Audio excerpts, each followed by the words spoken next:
안녕하세요. 우리 동문교회 성도 여러분, 오늘도 여러분과 함께 온라인으로 예배를 드리게 되었습니다.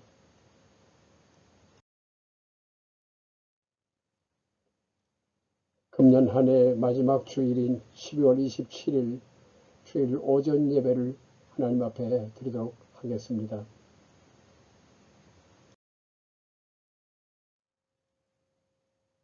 우리 다 함께 묵상으로 잠시 동안 기도드리도록 하겠습니다.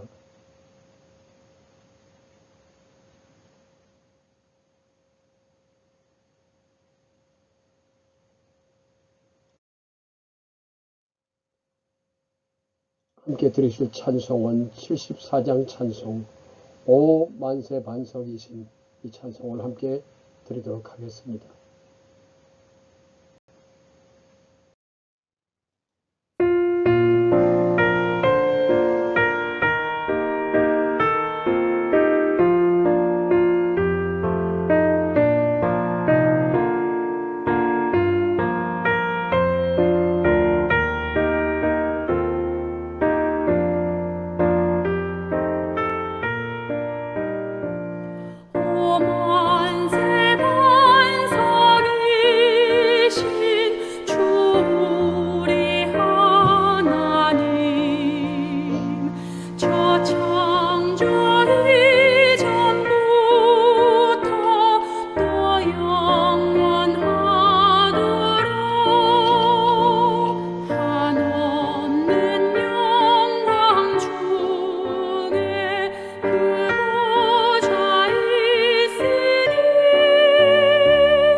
오늘 여러분과 함께 살펴볼 본문 말씀은 요한복음 1장 9절에서 13절의 말씀입니다.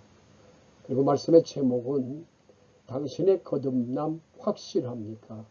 두 번째 시간으로 여러분과 함께 말씀을 살펴보도록 하겠습니다. 우리가 세상을 살아가느라고 하면 우리 삶의 현장에는 선택할 수 있는 부분이 있고 필수가 있습니다. 예를 들자면 대학교에서 공부하는 학생들에게도 반드시 수업을 들어야 되는 필수 과목이 있고, 그리고 또 들을 수도 있고 듣지 않아도 될 수 있는 선택 과목도 있을 수 있습니다. 그리고 자동차를 살 때에도 자동차를 살 적에 기본적인 사양이 있고 또 기본적인 사양 외에도 옵션이라고 하는 여러 가지 선택할 수 있는 사양도 있습니다. 그리고 우리가 여행을 할 때에도 그 여행 과정에서 옵션이라고 하는 게 있습니다. 기본과 옵션이 있는데 때로는 옵션을 잘못 선택해서 여행이 많이 어려울 경우도 있습니다. 그리고 또 여가 생활을 할 때도 마찬가지입니다. 복잡한 삶을 살아가는데 우리가 적당한 여가 생활이라고 하는 거 꼭 필요할 수 있습니다. 예를 들자면 축구를 할 수도 있고 혹은 탁구를 할 수도 있고 혹은 등산을 할 수도 있고 그 밖에도 낚시를 즐길 수도 있습니다. 이러한 여가 생활이라고 하는 것은 누구나 반드시 해야만 하는 것은 아닙니다. 할 수도 있고 안 할 수도 있는 것입니다. 필수가 아니라 선택 사양인 것이죠. 그런데 우리가 세상을 살아갈 동안에는 반드시 필요한 것이 있습니다. 이것은 결혼보다 더 중요할 수 있습니다. 그리고 이것은 사업의 성공보다도 더 중요한 것입니다. 그게 뭘까요? 그것은 바로 거듭남입니다. 이 거듭남이라고 하는 것은 이 세상의 어떤 것보다도 반드시 우리에게 절대적으로 필요한 것입니다. 그런데 오늘날 문제는 신앙생활하고 있는 많은 분들이 이 거듭남이라고 하는 과정을 필수라고 생각하지 않는 데 문제가 있습니다. 이 거듭남을 많은 사람들이 생각하기를 마치 옵션처럼 선택해도 되고 선택하지 않아도 된다고 하는 이런 안이한 생각을 가지고 있습니다. 그리고 뿐만 아니라 또 한 가지 문제는 교회 안에서 많은 분들이 자신은 아직 거듭나지 못했음에도 불구하고 자신은 이미 거듭났다고 착각 속에 빠져서 신앙생활하고 있는 분들이 많다고 하는 사실이죠. 그래서 오늘도 우리가 거듭남에 대해서 착각하는 부분에 대해서 계속 말씀을 이어가도록 하겠습니다. 제가 같은 말씀을 여러 번 드리고 있습니다만은 제가 거듭남에 대해서 아무리 잘 설명을 드린다고 하더라도 성령의 도우심이 없이는 우리가 정확하게 이 말씀을 깨달을 수가 없습니다. 그렇기 때문에 오늘 이 시간 말씀을 여러분과 함께 살펴볼 적에 성령 하나님께서 우리 모두에게 이 거듭남에 대한 착각이 어떤 것인지 자신을 살펴볼 수 있는 그런 시간이 되실 수 있기를 바랍니다. 오늘 함께 다시 한번 요한복음 1장 13절을 다 같이 읽어보도록 하겠습니다. 이는 혈통으로나 육정으로나 사람의 뜻으로 나지 아니하고 오직 하나님께로서 난 자들이니라 라고 성경은 말씀합니다. 오늘 이 말씀 속에서 하나님께로서 난 자라고 하는 말, 중요한 말입니다. 이 하나님께로서 난 자라고 하는 말의 의미는 지난 주일에 설명을 드렸습니다만은 하나님에 의해서 두 번째 태어난 사람을 의미합니다. 그리고 또 한 가지 의미는 하나님의 자녀로 거듭난 사람을 의미합니다. 그리고 이번에는 요한복음 1장 12절의 말씀을 또 우리 한번 같이 읽어보도록 하겠습니다. 영접하는 자, 곧 그 이름을 믿는 자들에게는 하나님의 자녀가 되는 권세를 주셨으니라고 말씀합니다. 여기서 중요한 세 가지 부분이 있습니다. 영접하는 자라고 하는 말입니다. 그리고 두 번째로는 그 이름을 믿는 자라고 하는 표현입니다. 그리고 세 번째로는 하나님의 자녀라고 하는 말입니다. 이 부분에 대해서 각각 한 가지씩 자세하게 설명을 드리도록 하겠습니다. 요한복음 1장 9절에서 12절의 말씀의 내용을 보면 이렇게 말씀하고 있습니다. 참 빛 곧 세상에 와서 각 사람에게 비추는 빛이 있었나니 그가 세상에 계셨으며 세상은 그로 말미암아 지은 바 되었으되 세상이 그를 알지 못하였고 자기 땅에 오매 자기 백성이 영접하지 아니하였으나 영접하는 자 곧 그 이름을 믿는 자들에게는 하나님의 자녀가 되는 권세를 주셨으니 라고 말씀합니다. 그렇습니다. 예수님께서 이 세상에 빛으로 오셨지만 사람들은 빛으로 오신 그 예수 그리스도를 아무도 영접하지 않았습니다.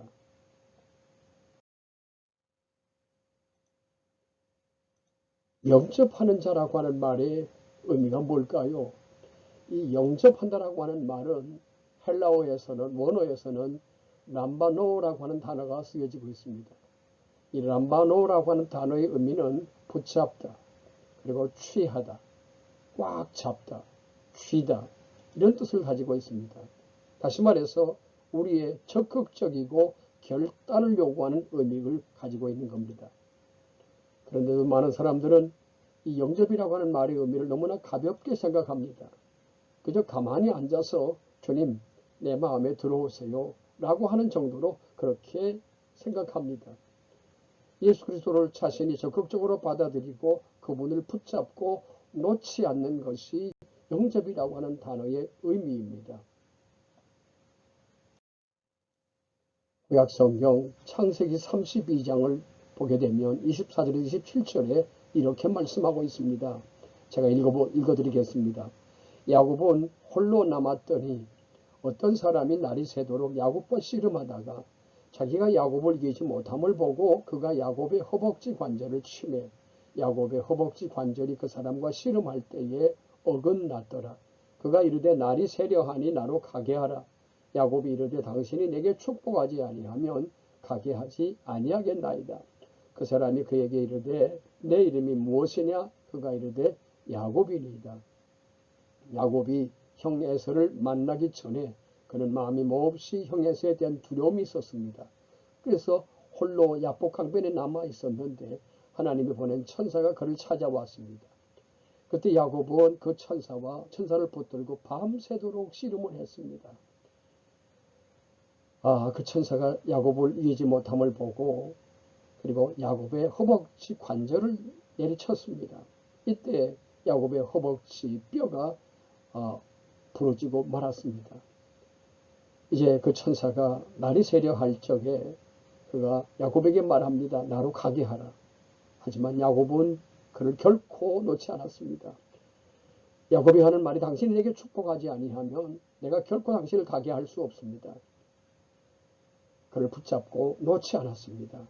그때 그 천사가 그에게 하는 말이 내 이름이 무엇이냐? 그가 이르되 야곱이니이다. 결국 축복을 약속하고야 그를 놓을 수 있었습니다. 그렇습니다. 그리스도를 영접한다라고 하는 것은 야복강변의 야곱이 그 천사를 부여잡고 놓지 않는 것을 말합니다. 다시 말해서 예수 그리스도를 내 마음에 받아들이고 그분을 놓지 않도록 모든 힘을 다해서 꽉 붙잡는 것을 의미합니다. 그리고 이어서 그 이름을 믿는 자라고 하는 말이 나옵니다. 그 이름 믿는 자라고 하는 말, 영접한다는 말이나 믿는다는 말은 같은 의미를 가지고 있습니다.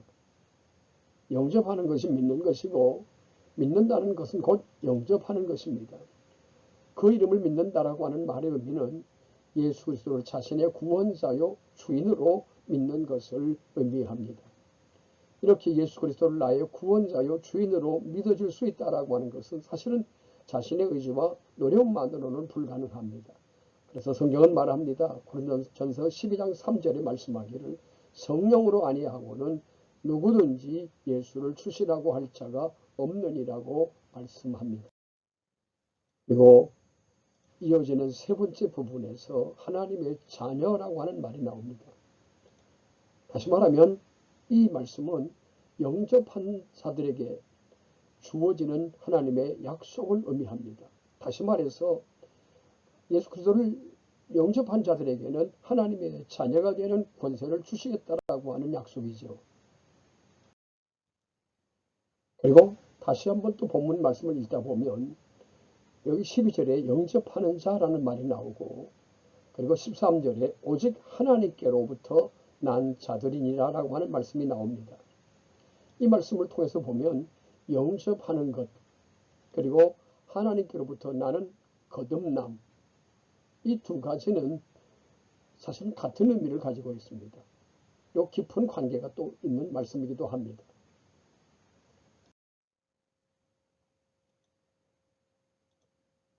이 영접하는 것과 거듭나는 것, 이것은 마치 동전에 있어서 동전의 앞면과 뒷면과 같은 것입니다. 다시 말해서 예수 그리스도를 영접해야 하나님의 자녀가 되는 거듭남이 있을 수 있고, 그리고 거듭난 사람은 그리스도를 영접한 사람이라고 하는 것입니다. 여러분, 정말 누가 거듭난 사람일까요? 거듭난 사람이란 그리스도를 영접한 사람입니다. 왜냐하면 그리스도를 영접하지 않고는 거듭남이라고 하는 것이 있을 수 없기 때문입니다. 그렇다면 여러분은 과연 예수 그리스도를 영접했나요? 많은 사람들은 예수 그리스도를 영접함에 대해서 착각을 하고 있습니다. 어떻게 착각하고 있는가 하면, 첫 번째로는 구체적으로 예수님을 영접한 일이 없이, 그럼에도 불구하고 자신은 지금 교회를 다니고 있기 때문에 이미 자신은 예수님을 영접했다고 생각하는 것이죠.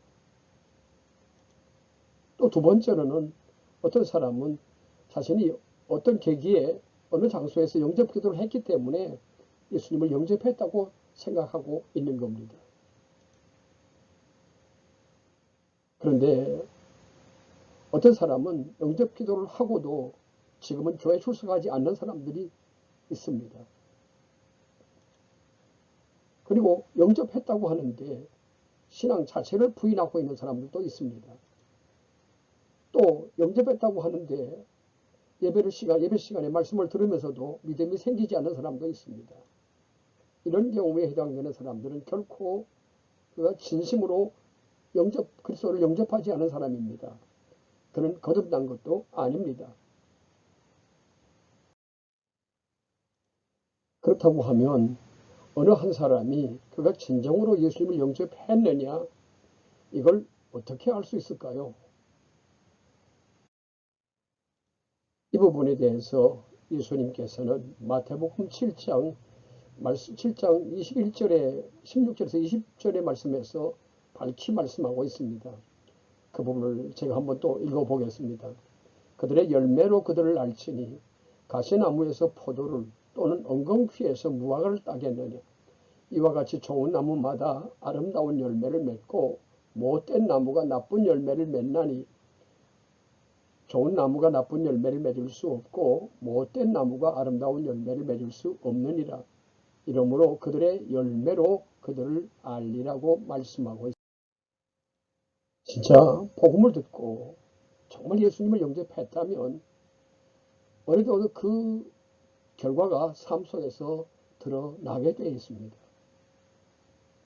다른 사람들이 볼 때에도 그가 정말 예수님을 영접했는지, 그가 거듭났는지 어느 정도 분별할 수 있으리만큼 삶의 모습 속에서 그 결과가 드러나게 됩니다.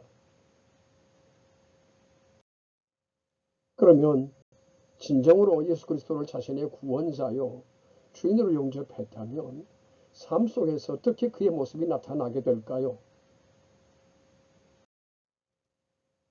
그가 살아가는 삶의 현장에서 이제 그는 더 이상 자신의 꿈이나 자신의 목적, 자신의 성공, 자신의 행복을 위해서 살지 않게 됩니다.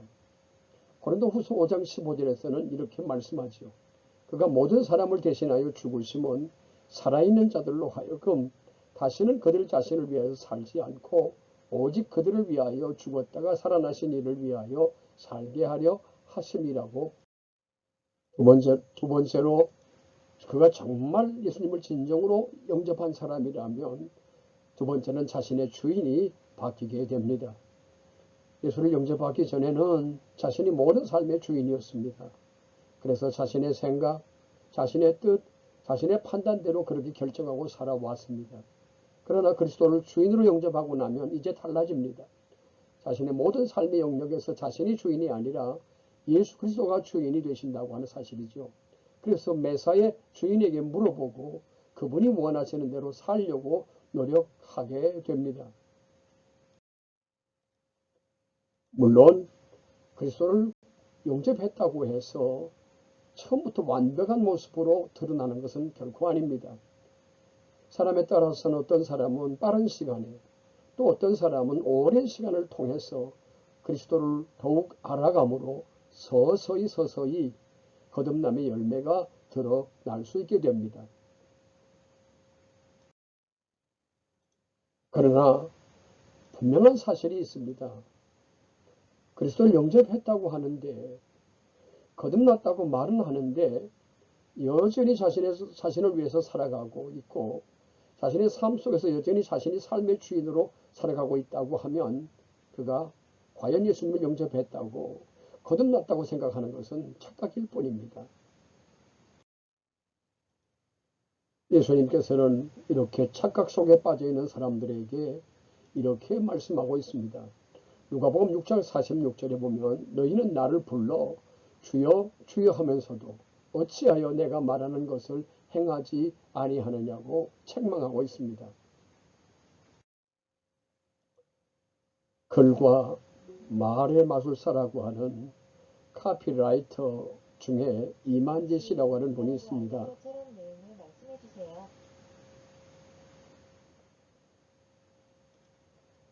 이분이 쓴 책 중에 많은 책이 있지만 그 중에 가장 중요한 책 두 권이 있습니다.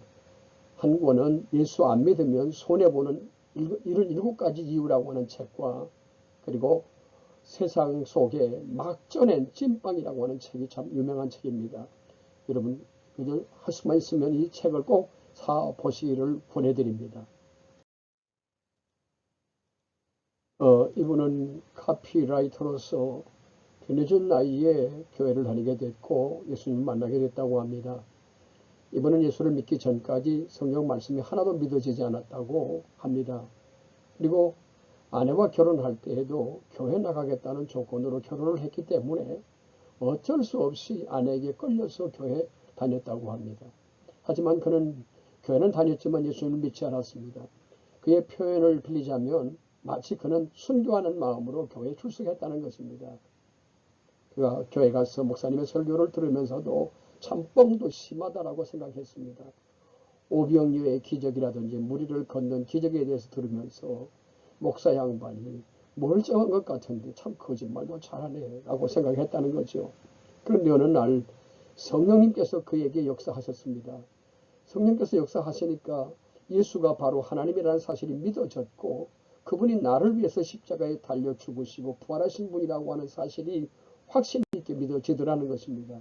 그래서 그는 예수님을 영접하게 되었고, 마침내 예수를 믿지 않으면 손해보는 77가지 이유라고 하는 책을 세상에 내어놓게 됐다고 합니다. 예수 안 믿으면 손해보는 77가지 이유라는 책에서 이분은 자신의 얘기를 이렇게 말하고 있습니다. 지금까지 수많은 사람들이 그러했듯이 나는 언제 어디 서고 예수라는 이름을 무심결에 슬쩍 한번 떠올리기만 해도 그 순간에 당장 머리가 맑아지며 기분이 좋아집니다. 기운이 없다가도 한순간에 가슴 깊은 곳으로부터 말할 수 없는 힘이 생겨남을 느낍니다. 그러니까 어쩌면 나는 내가 실제로 겪고 있는 이 놀랍고도 신기한 축복의 체험을 젊은이들에게 나눠주고 싶은 욕구 하나 때문에 지금 어렵사리 쪼그리고 앉아서 이 책을 쓰고 있다고 할 수 있습니다.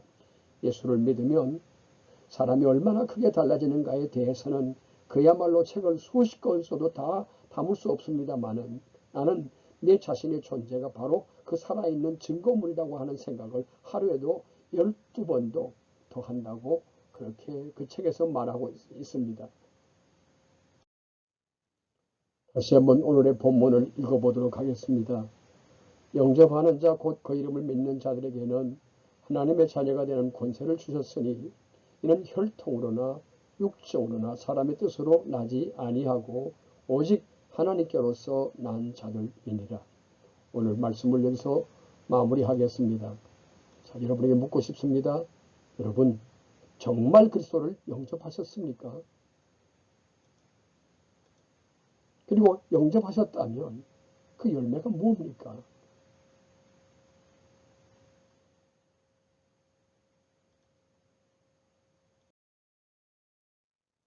우리 찬송 288장 찬송 예수를 나의 구주 삼고 이 찬송을 함께 드리도록 하겠습니다.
이 시간은 여러분과 함께 우리 모두 함께 기도하는 시간입니다.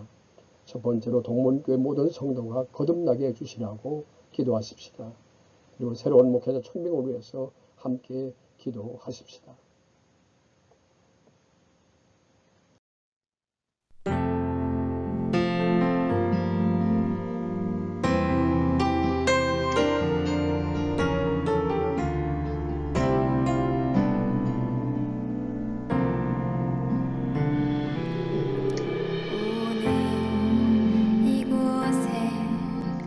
계신 성령님 우리에게 말씀하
이것으로 12월 마지막 주일 예배를 마치도록 하겠습니다.